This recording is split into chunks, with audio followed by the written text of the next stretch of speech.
Hello, what's up guys? Ron here and welcome back to my channel. So, day 58 na tayo guys.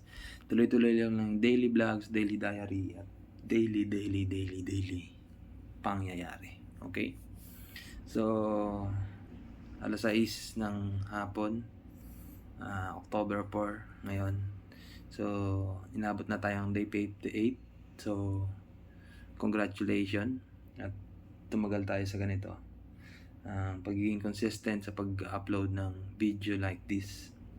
So, ayun, syempre kahapon, as usual, pumasok tayo sa trabaho at overtime tayo. At yun nga, hindi pa rin mawala yung alitan or tawag doon sigalot or ano, hindi pagkakaunawaan ng ako at saka yung si Jessica. I decided to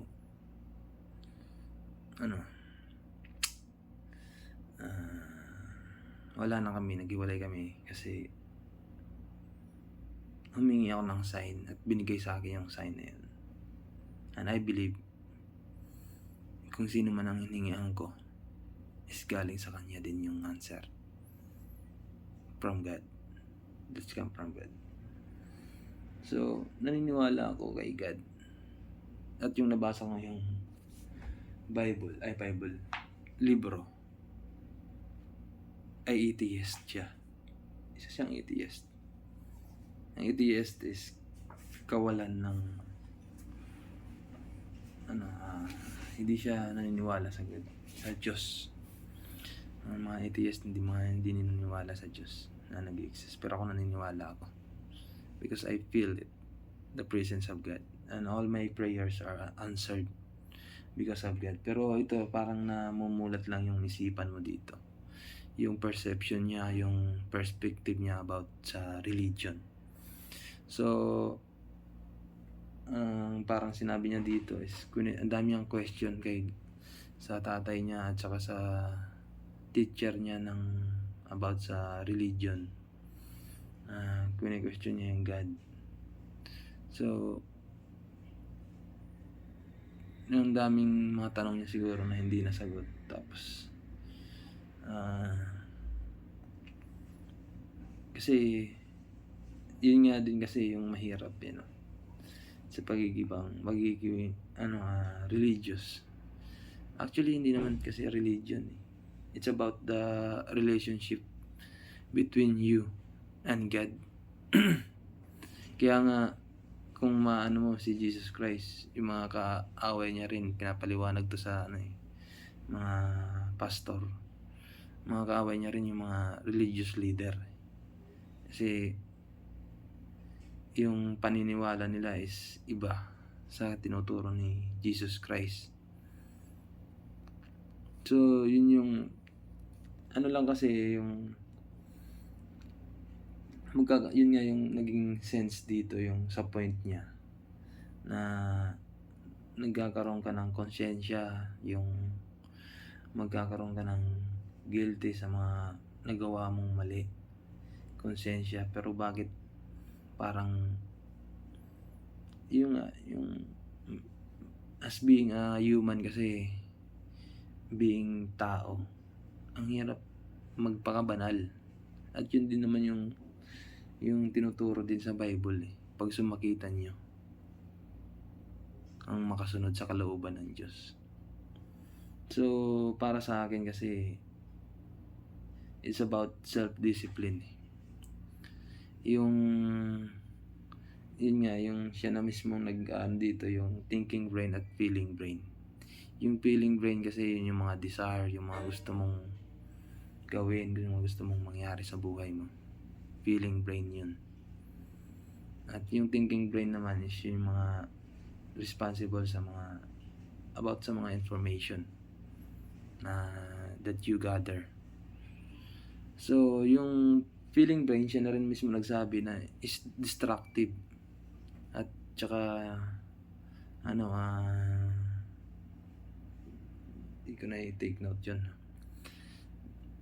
Destructive yung feeling brain at saka yung thinking brain, yun yung accurate, yung parang kasi ina-analyze yung something. So yun din kasi yung tinuturo sa mga para maging successful ka sa buhay. Mga entrepreneur naman to. Para maging successful ka sa buhay, you have to use your brain, not your emotion. Hindi yung feeling brain mo, yung thinking brain ang ginagamit para mas maging accurate yung mga bagay na gagawin mo. At sa Bible naman, ang napansin ko lang din, yung tinuturo din dito is about sa thinking brain eh. Thinking brain din siya eh. Yung control your emotion din to eh. Yung pag sumakitan mo yung pagsunod sa yung feeling brain nga kasi yung sinisignal niya is gawin mo to, gawin mo yan, gawin mo yan, gusto mo yan, ganun. Eh yung gusto mo is hindi naman nakakasama na sa'yo sa budget mo, kung ano man yan, nakakasama sa kalusugan mo, di ba? So para sa akin, hindi natin siya kinikriticize. It's his decision, pero successful siya. Ito yung kanina tinatanong ko, meron bang taong naging successful nang walang Diyos? So ito, ang daming followers to ang daming subscriber nito sa YouTube. So successful na to. Kasi marami ng pera din to. Para sa akin, may narating na rin siya sa buhay niya. As being an atheist, nang walang Diyos na kinikilala. Pero hindi ako naniniwalang wala siyang Diyos na kinikilala kasi yung tatay niya Christian eh. Kumbaga Katoliko eh. Naniniwala sa Diyos eh. Siya yung nagtiwalag lang siya eh. Parang nag-decide siyang maging atheist. So at the first place, unang-una pa lang dun sa mga magulang niya, naniniwala sa Diyos. At nung bata pa lang siya, naniniwala din siya sa Diyos. Siguro may mga katanungan lang siyang hindi masagot kaya ganun. Kasi yung pagiging tao kasi at pagiging saint, santo, mga banal ay talagang mahirap. Parang tatawid sa yung dagat na walang tulay. Ganun siya kahirap ang pagiging tao sa pagiging banal. So yun nga din yung naging ko dati na sabi sa akin baka gusto daw magpare kasi bata pa lang ako, mga 15 yata ako noon. Nagpunta ako ng Manila, yung tiyahin ko, tapos sinama ako sa El Shaddai. Lagi kaming nag El Shaddai tuwing Sabado. So parang nakikita nila ng mabait naman ako at maayos. Siguro naisip nila baka gusto kong magpare. Pero alam ko sarili ko hindi ko kaya kasi yung pagpapare ay hindi ka pwedeng mag-asawa. Alam ko sa sarili ko na hindi ko kayang hindi mag-asawa. Hindi ko kayang walang sex intercourse. Nakakaramdam ako ng ganun eh, yung 6 urge. Yun din naman yung mga tinuturo dito sa Think and Grow Rich. Yung 6 desire natin is dinesign din siya para mag-reproduce para mag-continue yung generation natin, yung lahi natin dito sa mundo. Ginawa yung sex. So mahirap pag yung dalawang yun. Yung pag magpapari ka, syempre dapat talaga maging committed ka dyan sa ganung walang sexual intercourse. So para sa akin hindi ko kaya yun.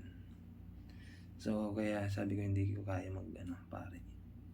Tinatanong ako nung dati ng tiyahin ko, patay na yung tiyahin ko, di mabandod kalag, gusto na magpare. No, sabi ko hindi ko kaya. So yun nga din kasi gusto kong magkaroon ng asawa. At 10 pa nga yung sabi ko nung dati, 10 asawa. Gusto mong maging mayaman, magkaroon ng 10 asawa. Grabe. So, yung nangyari kahapon, yun nga, trabaho, as usual, okay naman lahat, naglinis, at tulong tayo sa sa pantsang natin, sa mga gawain na ginagawa nila. So, yun lang, no? Okay naman lahat, walang problema, at salamat sa Diyos dahil hindi niya tayo pinabayaan, at salamat dahil binago niya rin yung mga tao sa paligid natin. Naging maayos na sila, marunong na makitungo at maayos. Nakakaunawa na rin, sinaunawa na rin nila siguro. Hindi naman talaga all the time may ginagawa yung isang tao. Kahit sila alam naman nila sarili nila mismo yun. Tapos bakit kailangan kami paghigpitan? So, yun lang na. Basahin natin yung nabasa natin kagabi at kahapon. Ngayon. Kanina pala at saka ito yung kahapon, no? Luke 21 verse 35. For as snare shall it come on all them that dwell on the face of the whole earth. Watch ye therefore and pray always, that ye may be accounted worthy to escape all these things that shall come to pass and stand before the Son of Man. So ito yung kahapon na i-share ko na to sa inyo. So kanina, bago tayo matulog, 9:58, alas 10 na to. He that hath received this testimony hath said to his soul that God is true. Yes, I testify it. God is true. Because I feel this experience. Yun yung nagpunta ako ng simbahan at wala kaming makain, talagang walang mahiraman ng pera, walang mautangan. Ang ginawa ko is nagdasal na lang ako dun. Talagang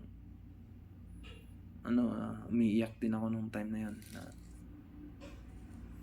hindi ko alam kung saan.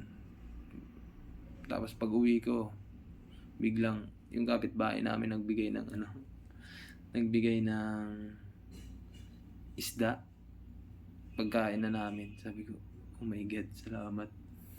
Doon pa lang talagang grabe pa sa salamat ko. So totoong buhay ang Diyos at totoong may Diyos. Para sa mga atheist, hindi ko inaano yung pero may paniniwala kayo sa sarili nyo.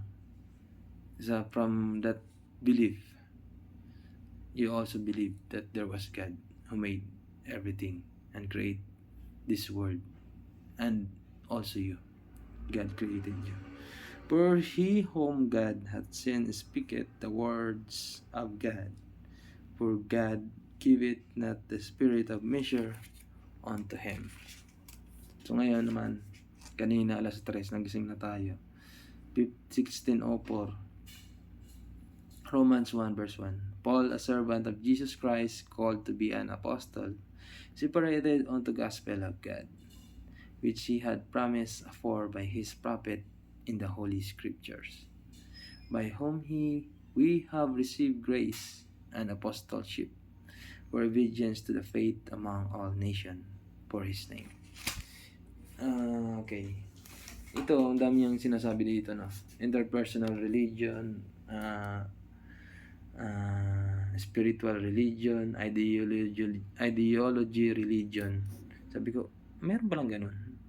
Ideology religion. Sabi ko, ano may ibig sabihin ng religion? Parang ginawa niyang word na religion as a parang group of people. Yung parang ganun, parang isang grupo ng tao na naniniwala sa isang, kunwari kagaya ng simbahan, siyempre naniniwala sa God. Tapos yung interpersonal religion, kagaya ng kunwari mga die-hard fans ni Michael Jordan. So, mga naniniwala sila kay Jordan.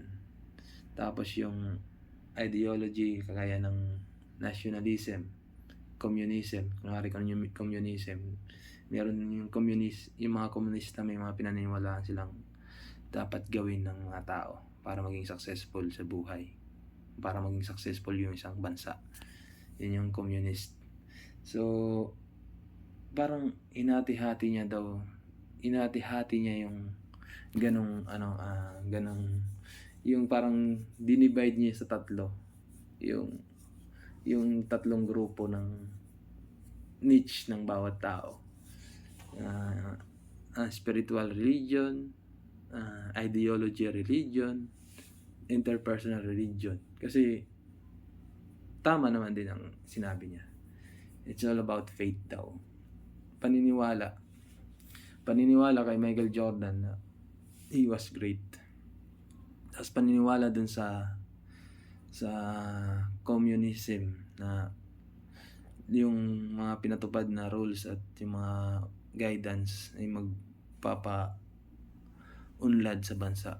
Tapos yung paniniwala sa God na there was hope, na kapag maniwala ka sa Kanya, seek God first and all these things shall be added unto you. Yun naman yung pinopoint ng spiritual. Yung afterlife, yung pag namatay ka, mabubuhay ka muli. So yun yung it's all about faith daw. Pero iba yung faith kasi kay God para sa akin. Kaysa sa faith sa tao at saka doon sa mga bansa, sa nationalist. Parang iba, ang laki ng pinagkaiba.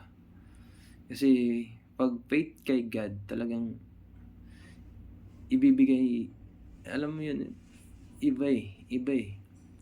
Kasi yung alam mo yung tiwala mo sa tao, yung interpersonal religion na sinasabi niya,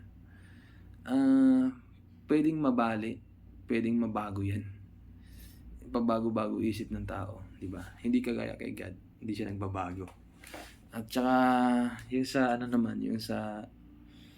yung sa communist na sinasabi niya, yung ideology, religion, parang mga idea ang from sa word idea, di ba? Ideology.